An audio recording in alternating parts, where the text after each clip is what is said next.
I'm Lindsay. I'm Dave, and we've been fostering now for 2 and a bit years now.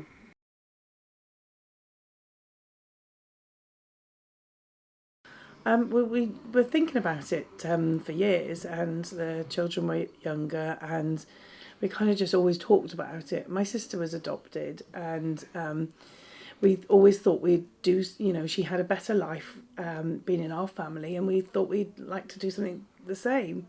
And then our children left home, and it was kind of like a bit of a no-brainer, really, Yeah, wasn't we it? It was wanted just another like, challenge then. yeah. The house become empty, and we like the hustle and bustle of people around in the house. So we went for it, as they say. Yeah.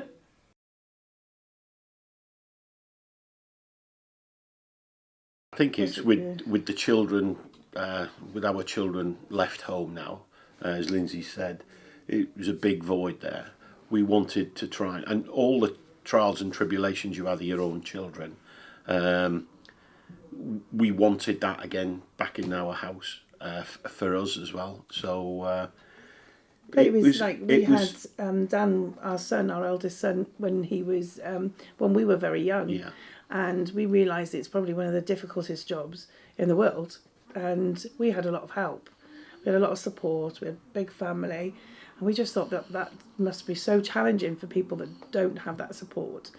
So we kind of like that would be really nice to do. And then my daughter had difficulty during her pregnancy, mental health problems, just brought on by the pregnancy. And we supported her through that, and she stayed with us, and we thought, oh, we've got this, we can do this. And then we saw the advert with Calon and thought, this is something that we could really excel at. Yeah, Lindsay was really happy when you could see we could do parent and child. It was that was the one we wanted to go for from the very beginning, really. Yeah.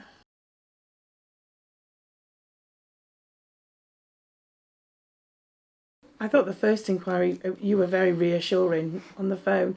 You were lovely. You came across really nice and friendly, and that was the most scariest thing. I'm not great on the phone, and to do that for me was a big hurdle. And knowing that the person on the other end of the phone was nice was just a massive tick in the box that we'd done the right thing. I think, wasn't and it? I think it was going through at the time we went through the process when COVID was on. Yeah. So there wasn't any face to face. It was all done on telephone or FaceTime, and it was really nice to see the people on the other end, either the telephone or the video screen, how nice they were, really. So.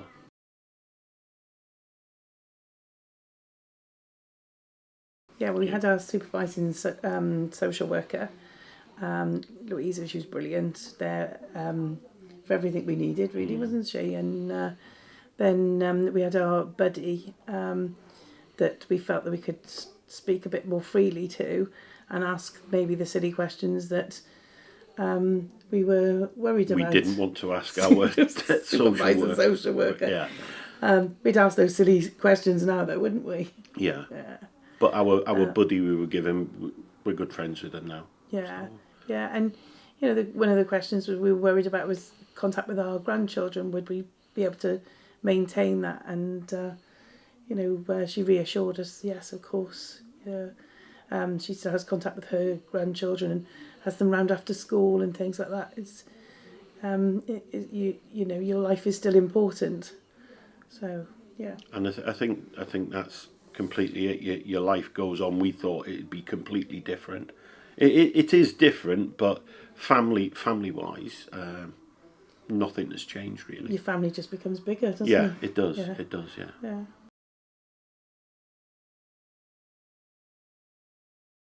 So a friend of ours fosters through your agency, and she recommended you for a couple of reasons. One was the support and guidance and the fast response she gets from you. And all of those were really major plus points with us because, we don't, want to take any chances, do we? And, we just kept thinking there's children involved and we don't want to be left out on a limb, and that support really made a difference. And we saw those children that she was bringing up and fostering, and we could see how they were flourishing, and with the support that she was getting, it was a no-brainer, to be honest. Yeah, definitely. So that's why we come with yourselves. Yeah.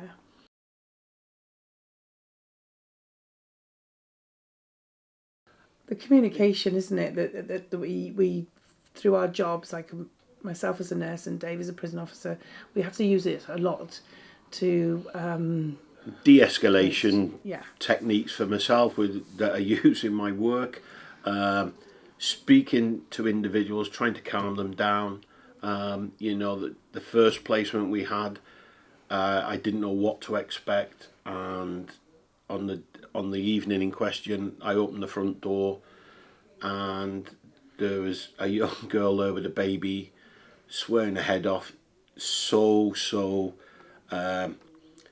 heightened. Yeah. And it's just the skills I've learned through my job, to reassure her, get her in, sit down with her, and you offered her a cup of tea. I offered her a cup. That was the only thing I could think of doing, really, to offer her a cup of tea.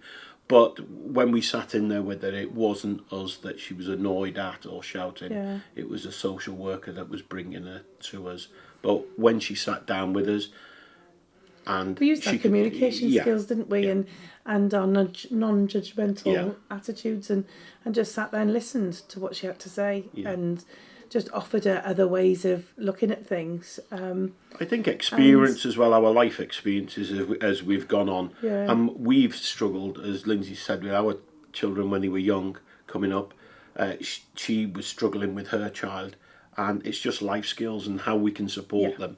And she felt really, really good after that initial conversation we had with her.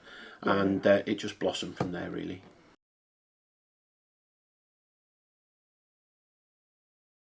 We have meetings, regular supervisions.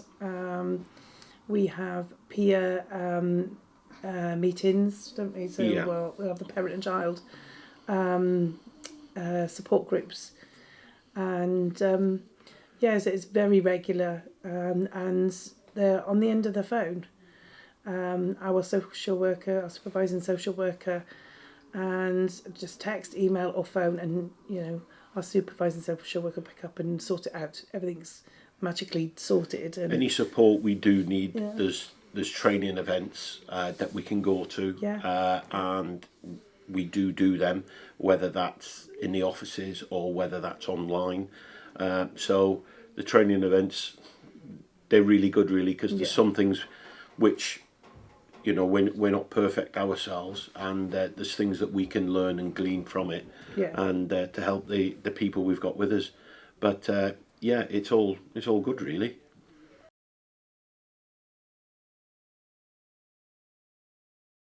It's been like lots of different things, isn't it?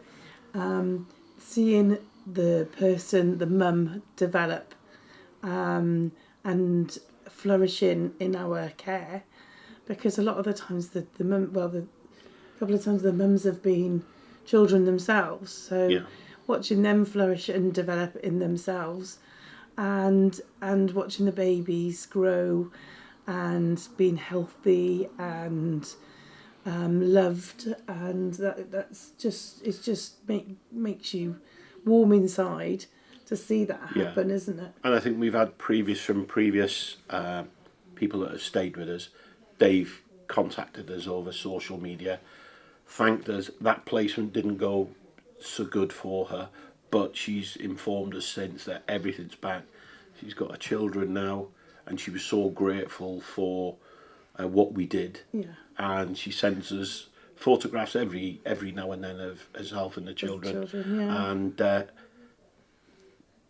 tops it off, really. Her children are back in her care, and safely in her care, and she's thanking us and said that she's never had that involvement in her life before, that positive involvement, and I think that's really warming, and we don't ask for anything more than that. Knowing that a child is safe and loved is just it's no better feeling.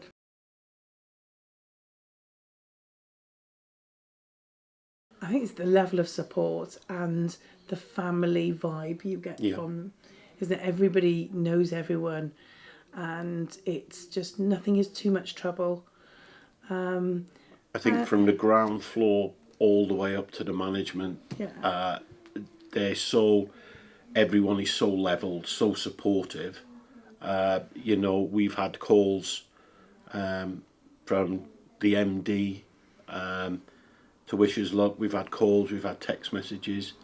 We've had flowers. Lindsay's had flowers when she was going through a bad time, and she was upset at one of the people that was staying with us, and just the support and the caring nature of everyone here. Yeah. She had a bunch of flowers. We weren't expecting that, but no, it's a difficult placement, and difficult decisions were being made, and it was upsetting, So you want the best for those children, and sometimes when you feel they're not getting the 100% best, it does, it upsets you. But the support, the flowers, just meant everything, because it meant that somebody in the office was thinking about us and knew about us. So people may think we're just saying this for the sake of saying it, but we're definitely not. Everyone's so kind and so nice. It's unreal. It really is. It's another level, isn't it? And this is why we like to do things to help pay back, really. Yeah.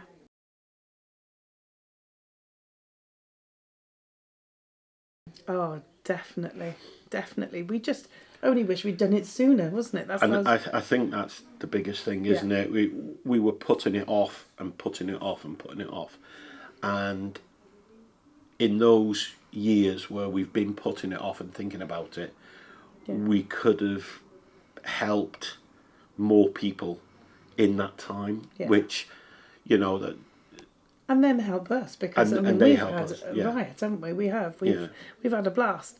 I mean, the mums going out with them to the gym and shopping, and it's been like having another family member and a friend, and all that rolled into one, and a job. It all intermingles, and the babies is beautiful, and they just and they all mix well with the families. They all mix well with our family, and our families are all open and honest with them, and we highly recommend it. It's the best thing in the world. Dave's going part-time so that he can get more of this feel-good feeling that I have from it. Right. Yeah, I am, more gardening.